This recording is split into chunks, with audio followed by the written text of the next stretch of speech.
Bienvenidos a Hotel Talks. Estamos transmitiendo en vivo desde Espacio Hotel. Recuerden que estos espacios son suyos. Pueden asistir y recibir asesoría personalizada. El tema de hoy es voluntad anticipada. Es un tema que para ustedes, la gente que está en universidad, puede ser muy nuevo o puede ser inclusive que no lo conozcan. Por eso es importante que lo conozcan y que sepan de qué se trata. La voluntad anticipada es un documento que se firma ante notario, es un documento legal, donde cualquier persona en pleno uso de sus facultades mentales va a decidir o va a manifestar su deseo de no ser sometido a ningún tratamiento o procedimiento cuyo único fin sea el de mantener la vida de un enfermo terminal. Puede ser a base de procedimientos extraordinarios que les llamamos que son artificiales o inclusive pueden ser muy invasivos, ¿no? Ese es realmente lo que es una voluntad anticipada. Este documento lo firmamos ante notario, les decía. Bueno, nosotros acudimos al notario, es un machote que nos presenta y lo firmamos. Es un machote donde precisamente vienen todas estas especificaciones y no hay ningún como protocolo o se platica o se conversa sobre este tipo de situación, sino únicamente es como un testamento. Vas a la oficina del notario, firmas y ya te lo regresa el documento notarizado, ¿no? Pero vamos a ver qué es mi decisión, conversaciones de voluntad anticipada. Esto es, yo considero que es un complemento al documento legal ante notario. También les quería hacer un comentario. Estos documentos de voluntad anticipada se presenta de dos formas. Primero, ante el notario, que lo firman ahí, o también si ustedes llegan al hospital en una situación grave, que tuvieron un accidente o alguna enfermedad grave, ahí también en el hospital deben de darte la posibilidad de también firmar una voluntad anticipada. Sin embargo, en ese momento, pues obviamente con la crisis y todo, pues es un poco complicado. Por eso es recomendable, muy recomendable, que se haga antes de que aparezca una crisis. Como les decía, que es mi decisión, conversaciones de voluntad anticipada. La diferencia, les repito, es un complemento a este documento. En este documento, nosotros son sesiones, conmigo yo soy, perdón, no me presenté, soy Marisa Riquelme, soy terapeuta cognitivo-conductual y tanatóloga, y me apasiona este tema, ¿no? de la muerte y prepararnos para la muerte. Por eso es que tengo yo este programa de mi decisión conversando de voluntad anticipada. Como les decía, en estas sesiones, lo que vamos a hacer es vamos a analizar, vamos a profundizar, vamos a hacer como un examen de conciencia de realmente qué es lo que queremos hacia el final de nuestra vida, cómo queremos ser tratados en la parte médica y en la parte también emocional. Y en esas sesiones nosotros vamos a tener un documento por escrito con todas las posibilidades o situaciones que se nos puedan presentar. O sea, hay una plática, lo platicamos, lo analizamos, lo profundizamos de cuáles son las opciones que se nos pueden presentar o las situaciones que se pueden presentar, que son muchísimas situaciones que se pueden presentar cuando estamos en una situación de gravedad. Como les repito, en la parte documento notarial, pues no se hace ninguna especie de profundizar sobre el tema. En cambio, aquí conmigo sí se profundiza, se analiza perfectamente, y nosotros al escribir, yo les voy a dar un documento escrito donde va a venir todo detallado. Como les repito, hay muchísimas situaciones que se pueden presentar y las vamos a analizar en estas sesiones. Si nosotros dejamos un documento por escrito, detallado a nuestros familiares, va a ser un regalo para ellos. Definitivamente es un regalo que nosotros les estamos dando. ¿Por qué? porque les estamos dando tranquilidad, porque en el momento que ellos tengan que tomar una decisión, no va a ser una decisión desde un lugar que no sé qué quisiera mi mamá que se hiciera en este caso, sino que se va a hablar, se va a tener plena conciencia o plena conocimiento de cuáles son los deseos de la persona que está sufriendo la enfermedad o la gravedad. Esto, les repito, sí, realmente es un regalo que nosotros damos a nuestra familia y a nosotros mismos también nos estamos regalando esa tranquilidad porque vamos a saber que nuestros deseos verdaderamente van a ser respetados, que nuestras voluntades van a ser respetadas y eso nos dará muchísima paz y tranquilidad. Esas son dos situaciones muy importantes y la diferencia con el documento únicamente notariado, ante notario, que ese sí va a ser legal, y este documento que nosotros estaríamos haciendo dentro de las sesiones de mi decisión, este documento lo vas a poder compartir con tu familia. Y si nunca has hablado de esto con tu familia, es un documento que te va a apoyar para poder iniciar este tipo de conversaciones. Ok. Hay 3 conversaciones que yo considero que son básicas que debemos de tener en familia. La primera, y ustedes los chavos lo deben de saber muy bien, es la plática del sexo, ¿no? Es importante, es complicada, nos pone un poco nerviosos, pero bueno, hay que tomarla. Como padres de familia es nuestra responsabilidad tener este tipo de pláticas con los hijos. La segunda, pues también es por la plática de drogas, ¿no? También es muy importante y nos provoca ansiedad, nos provoca inquietud y no nos sentimos cómodos. Y la tercera, pero no por ser la tercera, es la menos importante, me parece muy, muy importante, es la de decisiones de fin de vida. Esa es otra plática que forzosamente debemos de tener con nuestra familia. A mí me ha pasado mucho, bueno, que la gente no quiere hablar de muerte. Por supuesto que no queremos hablar de muerte. Sin embargo, la gente que no piensa en la muerte o no piensa en su muerte es la que más miedo le tiene a la muerte. Si nosotros empezamos a acercarnos un poco al tema, vamos a alejarnos de esa parte de temor hacia la muerte. Es la única forma, es la única forma, empezar a hablar, porque muchas veces la muerte la escondemos y la guardamos en un cajón ahí más arrinconado, ¿no? Y no queremos hablar de esos temas. Sin embargo, para empezar a dejar de tener miedo a la muerte, es a través de estas pláticas.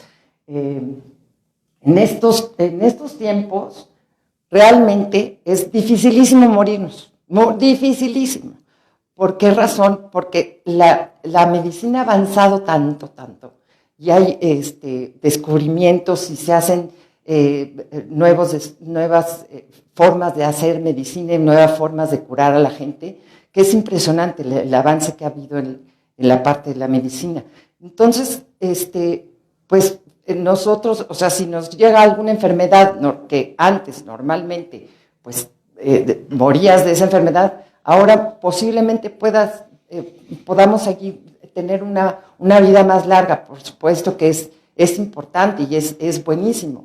Sin embargo, hay que tomar en cuenta bajo qué circunstancias vamos a estar viviendo nuestra vida, ¿no? Es básico tener en cuenta cuáles son nuestros principios, cuáles son nuestros valores, cómo hemos vivido la vida, cuáles son nuestras necesidades, para ver cómo también puede ser nuestra muerte, ¿no? Es importante. Y sí, ahorita la verdad es que nos va a tocar complicado, porque la mayoría de la gente, hay estadísticas que el 80% de la población vamos a morir de enfermedades crónicas o que nos van a ir deteriorando, que van a ser limitantes, y va a haber un deterioro poco a poco. Y puede ser también deficiencia cardíaca, deficiencia renal, alguna situación o un enfisema pulmonar o demencia en cualquiera de sus formas, ¿no? Pero esa es digamos, el mayor número de personas vamos a morir de esa forma. Creo que el 1% de la población va a morir así de forma repentina, ¿no? Que es como todos quisiéramos morirnos, ¿no? Que de repente, ¿no? Ya se baja el switch y ya nos morimos. Ese es nuestro deseo, eso es lo que quisiéramos todos que sucediera. Sin embargo, por estadística, puede ser que ninguno de los que estemos presentes en esta plática nos muramos así, ¿no? Sino que va a tener que ser de forma paulatina, nos vamos a ir deteriorando, y pues y tenemos que empezar a pensar en qué vamos a hacer cuando nos llegue ese momento, porque nos va a llegar a todos. Eso sí, de la muerte no nos vamos a zafar ninguno de nosotros. También se considera que entre más tratamientos se le apliquen o se le den al paciente, es mejor para el paciente. Esto no es necesariamente verdad. Hay muchas veces que se toman decisiones donde únicamente es para alargar la vida, y alargar la vida en condiciones con muy poca calidad de vida. Yo considero que es mucho mejor tener una cantidad de vida en calidad que mucho tiempo sin calidad de vida. Entonces, más tratamientos no es lo mismo que un mejor resultado. Hay encuestas, sobre todo en Estados Unidos. En Estados Unidos se ha manejado, o sea, se ha estudiado mucho esta parte de conversar sobre fines de vida. El 70% de las personas que tienen una enfermedad grave quisieran morir en casa, tranquilos en su casa. Sin embargo, el 70% muere en hospitales. O sea, es impresionante, ¿no? Porque no se comunica esto a los seres queridos. También los hospitales deben de ser lugares donde se va a tratar al enfermo siempre y cuando haya una posibilidad de mejoría o de que la situación sea reversible, que no sea irreversible.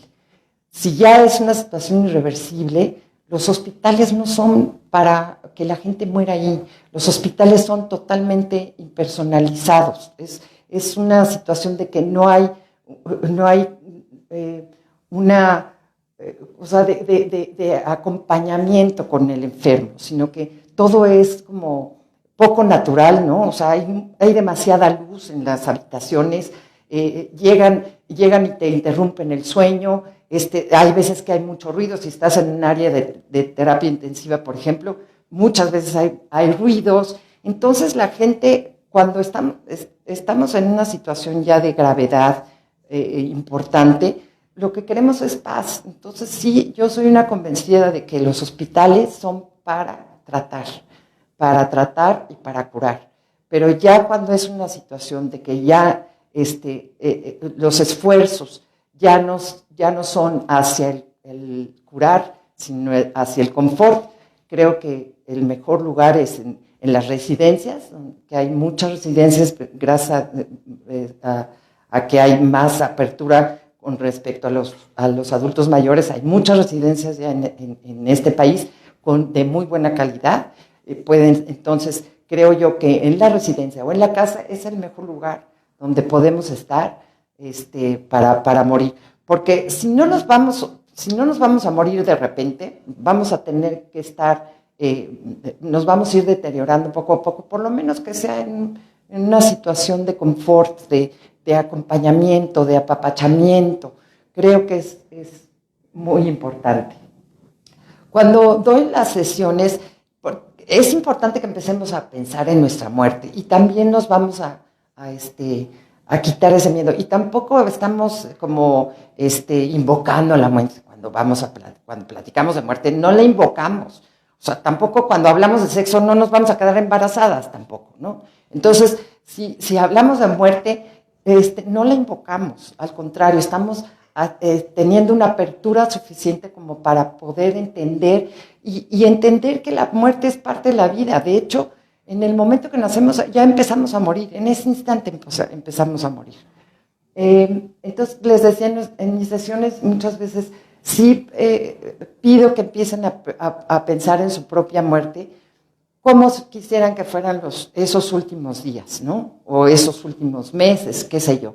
Y piensen en sus 5 sentidos. Por ejemplo, ¿qué es lo que les gustaría estar mirando? Posiblemente quisieras, si no vives en un lugar donde hay mar, quisieras ir a ver por última vez el mar. Bueno, date esa oportunidad, ir a ver el mar.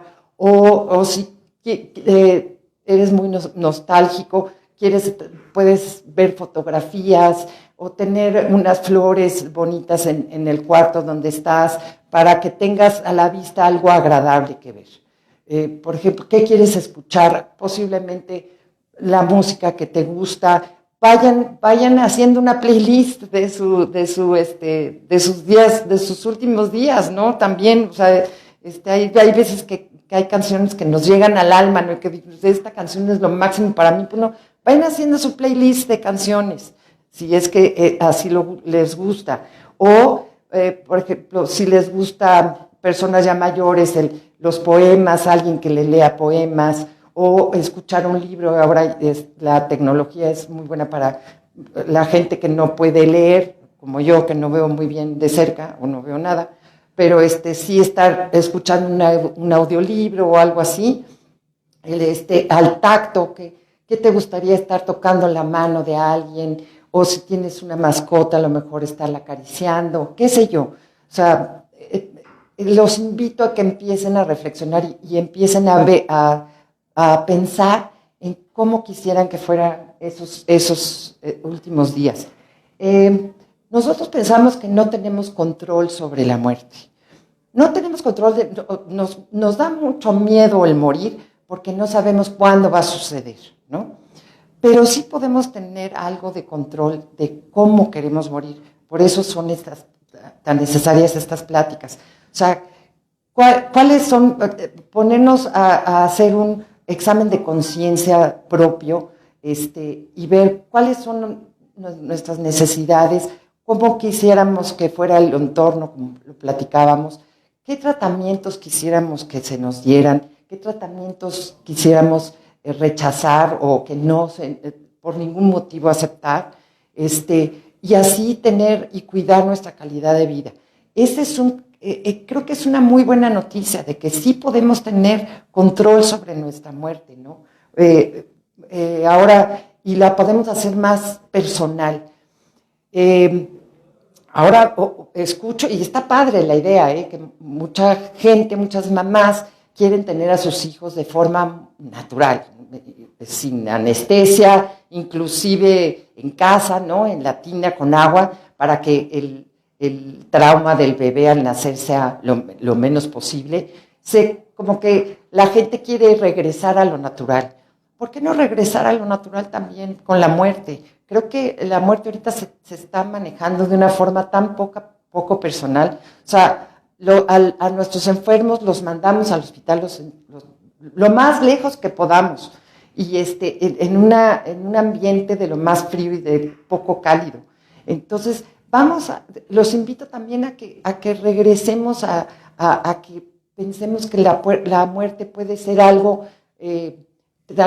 tranquilo, pacífico, que vamos a poder platicar de ella, vamos a poder con nuestros familiares y tener un poco más de hacerla más personal, menos impersonal, menos, digamos, fuera de nuestra vista, ¿no?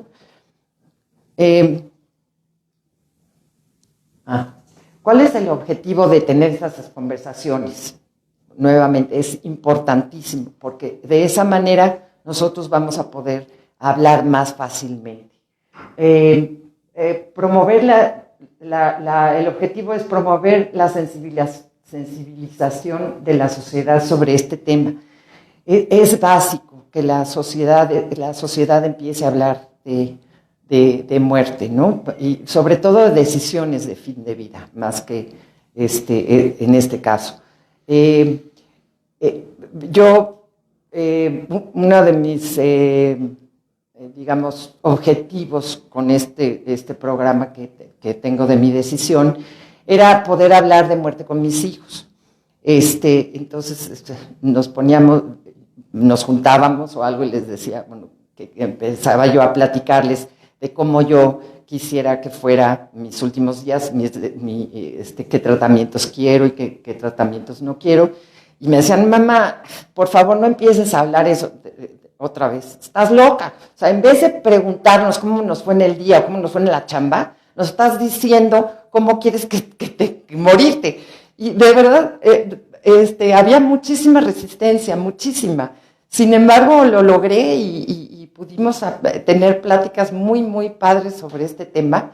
Inclusive, apenas hace unas 2 semanas, me dijo, tengo 2 hombres y una mujer, y me dijo, ¿qué crees, mamá? Que me fui a comer con mis hermanos y acabamos platicando de nuestros deseos de vida hacia el final de nuestros días, ¿no? Entonces, la verdad, eso me provocó muchísimo, me dio muchísimo gusto, ¿no? Creo que esta es mi misión, es por lo que estoy haciendo estas sesiones y este programa de mi decisión, para que podamos empezar a hablar de esto.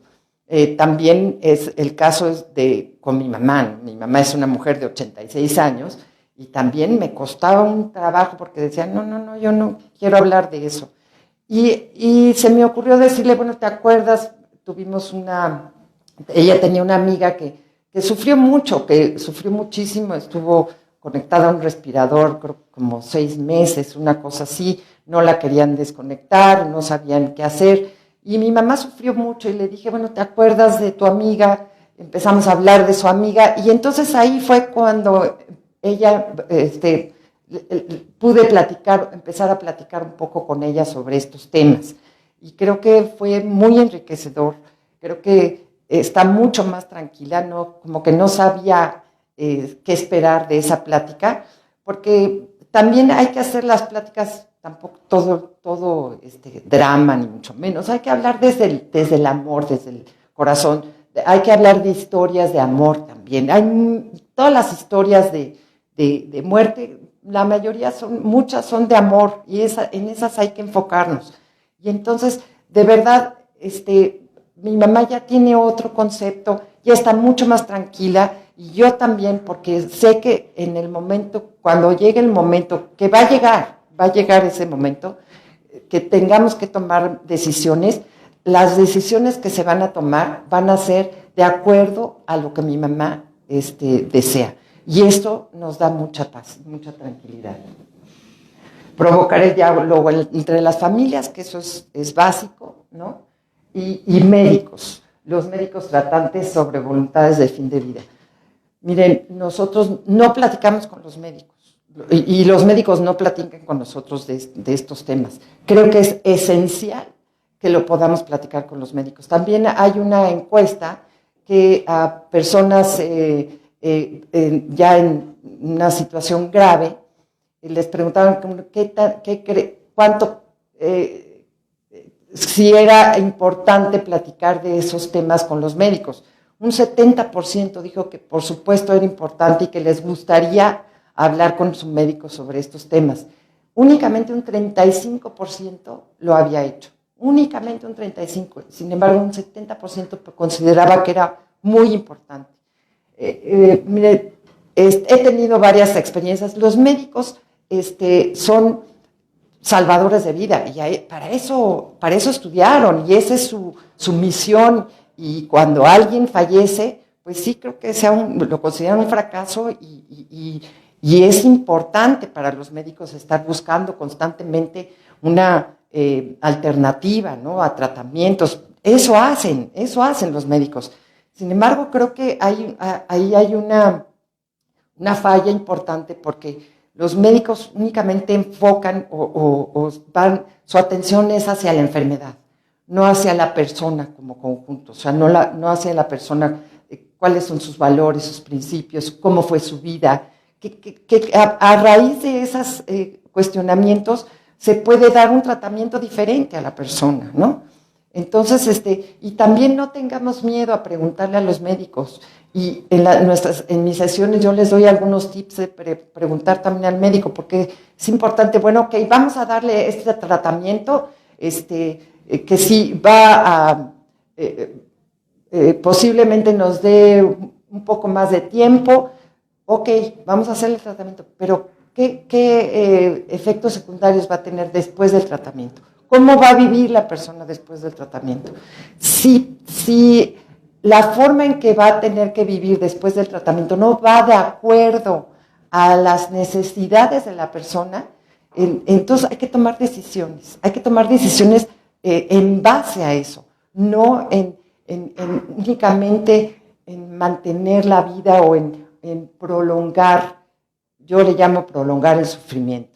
Pero no hay que tener miedo a preguntarle a los médicos, porque creo que si alguien es el experto en saber qué tratamientos queremos recibir o cómo nos sentimos, somos nosotros. Nosotros debemos de ser los expertos en esa área, no los médicos ni las enfermeras. Debemos de ser nosotros, para poder nosotros expresarle a nuestro médico, debe de haber esa confianza y esa apertura para decirle, mira, yo no quiero mantener la vida con este tipo de tratamiento o con este otro, porque yo no puedo, no concibo vivir de esa manera. Esas conversaciones hay que tenerlas también con los médicos. Que las personas conozcan alternativas a tratamientos como los cuidados paliativos. Los cuidados paliativos es una maravilla. Y poca gente sabe que existen. Y desgraciadamente también los médicos, como están tan enfocados en la enfermedad, que es su función, digamos, lo que deben de hacer, muchas veces no nos comentan o no nos dan la opción de los cuidados paliativos. Los cuidados paliativos es un tratamiento cuando ya los tratamientos hacia la cura, digamos, ya no son lo que funciona, sino que son tratamientos que van hacia el confort. Son tratamientos que van únicamente, se enfocan nada más a eliminar sintomatología, que pudiera ser vómito, diarrea, disnea, que es cuando sientes que te ahogas, angustia, ansiedad, también esa parte emocional que es muy importante. Entonces, escuché en algún momento que decía un médico, un médico especialista en cuidados paliativos, que los cuidados paliativos, la medicina paliativa es la medicina del aquí y el ahora, efectivamente, porque va a atacar en el momento justo que se tiene el dolor físico o la ansiedad o la angustia, va a atacar en ese momento. Entonces nos va a dar tranquilidad, nos va a dar confort, nos va a dar esa parte de paz que necesitamos cuando estamos en esas situaciones. Muchas veces los médicos nos dicen, cuando ya estamos en una situación terminal, ya no hay nada más que hacer. Por supuesto, siempre hay algo más que hacer, siempre. En este caso serían los cuidados paliativos, porque entonces vamos a ir vamos a escoger tratamientos que vayan hacia nuestro confort, hacia una situación que vamos a estar nosotros tranquilos, sin dolor, eliminan la sintomatología hasta en un 90%. Ok. Muchas veces los cuidados paliativos los confundimos con la eutanasia. No es así. La eutanasia es la muerte asistida. Tienes que ejercer una acción y la muerte se da después de que se ejerce la acción, una inyección o tomar una pastilla o qué sé yo, se da en minutos después. En cambio, los cuidados paliativos, si nos enfocamos al bienestar y al confort del paciente, pueden durar hasta meses, ¿no? La gente, pero sin sintomatología, de una forma mucho más tranquila. La ortotanasia, la distanasia es la obstinación terapéutica. Son los medios artificiales cuando te conectan, cuando vas con respiradores y son invasivos. Es lo contrario a la ortotanasia. La ortotanasia es lo que procura precisamente la ley de voluntad anticipada y va a procurar o va a permitir que se dé la muerte de manera natural, o sea, sin ningún tipo de aparatos que te estén ayudando a vivir. Hay una frase que es mía, pero sí me gusta mucho, que los cuidados paliativos proporcionan calidad de vida en la experiencia de muerte. Bueno, ya platicamos un poco por qué son importantes estas conversaciones. Me voy un poquito más rápido porque me extendí mucho. Primero que nada, evita conflictos entre las familias al proceder, cuando proceden de la forma en que saben perfectamente que quería o quiere la persona que está sufriendo la enfermedad. Cuando se procede de esa manera, te evitas conflictos, estás tranquila porque las decisiones las tomaron en comunión con la otra persona. Evita rompimientos de lazos familiares por tomar acciones terapéuticas que no tienen un acuerdo en común.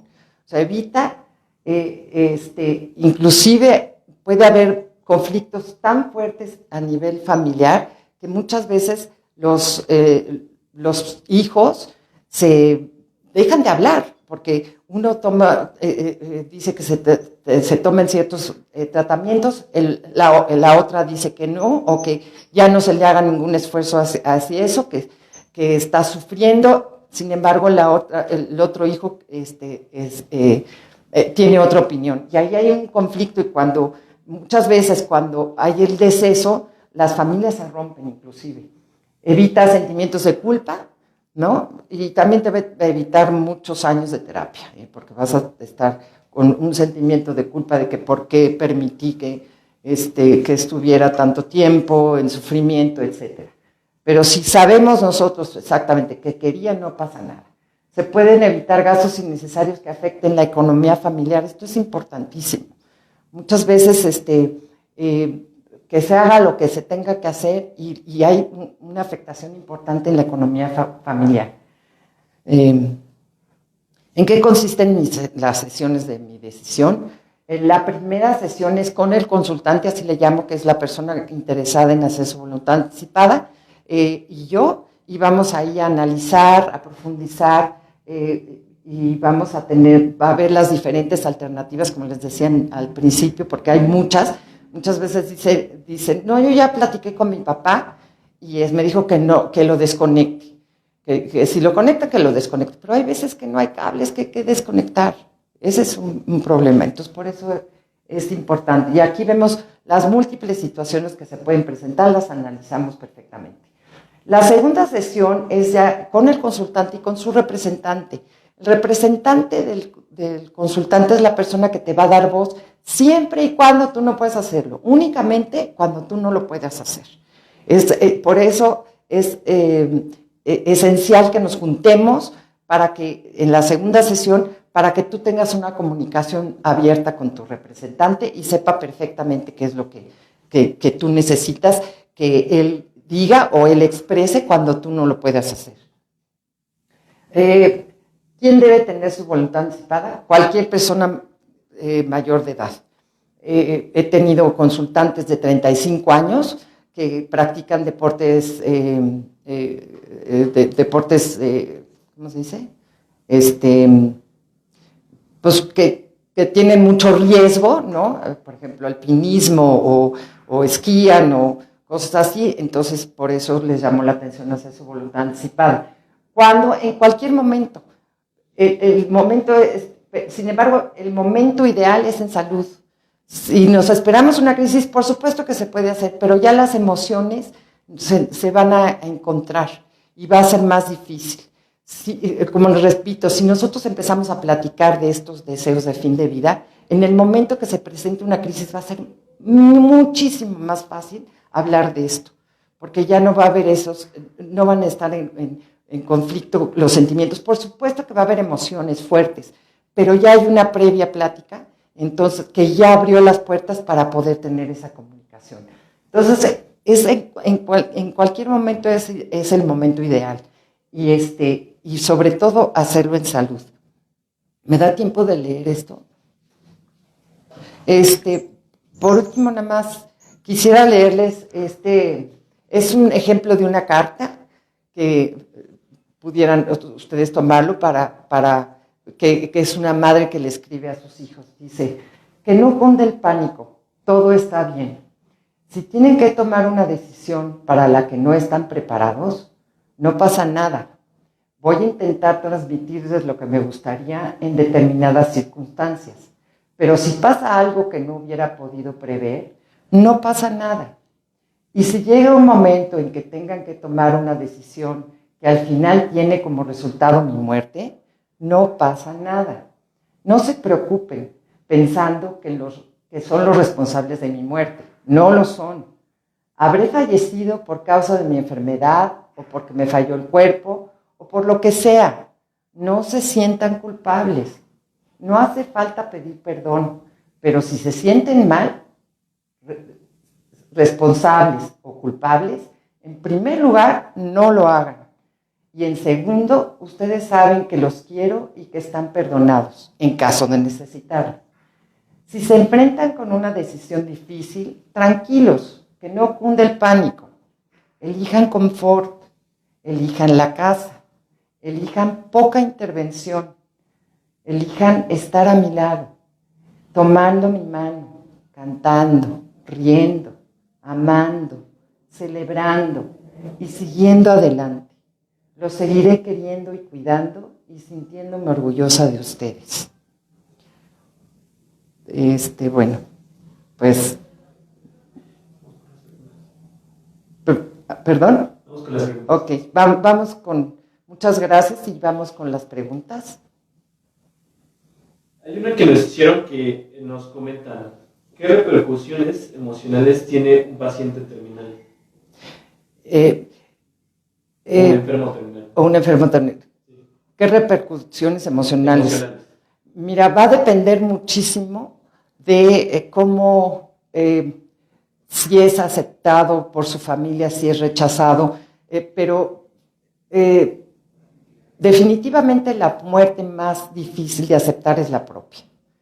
Muchas veces decimos que si se muere nuestro esposo, nuestros hijos, sí es muy complicado, pero al principio es un shock muy fuerte cuando sabemos que vamos a morir y nuestra propia muerte es la más difícil de aceptar. Va a depender muchísimo de qué repercusiones emocionales tenga el enfermo terminal, de cómo es tratado. Si podemos hablar con él, si tiene la capacidad todavía de poderse comunicar, es importante abrir esos canales de comunicación, ver si tiene algo de lo que se arrepiente, algunas culpas, poder cerrar ciclos, poder hablar libremente con ellos, que sepan que hay alguien que puede hablar con ellos sobre esto que les está pasando, preguntar qué sienten, preguntar cómo se sienten con respecto a esta parte de saber que van a morir, y que si están acompañados es una bendición que estén acompañados, pero sí es importante la forma en que nosotros nos acercamos a las personas que están sufriendo, que están en una situación terminal. Okay. ¿Tiene alguna página usted o algo? No, nada más tengo Facebook. La página de Facebook se llama Mi Decisión MX. Este es el logotipo. Ahí me pueden escribir si gustan, o también tengo un correo que es midecisionmx@gmail.com. Ahí se pueden comunicar conmigo. Mi nombre es Marisa Riquelme. Ajá.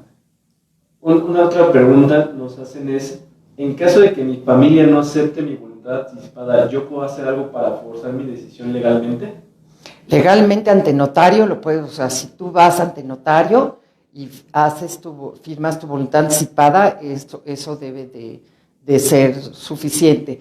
Entiendo que hay veces que las familias es complicada la comunicación. Sin embargo, si tú empiezas a abrir el tema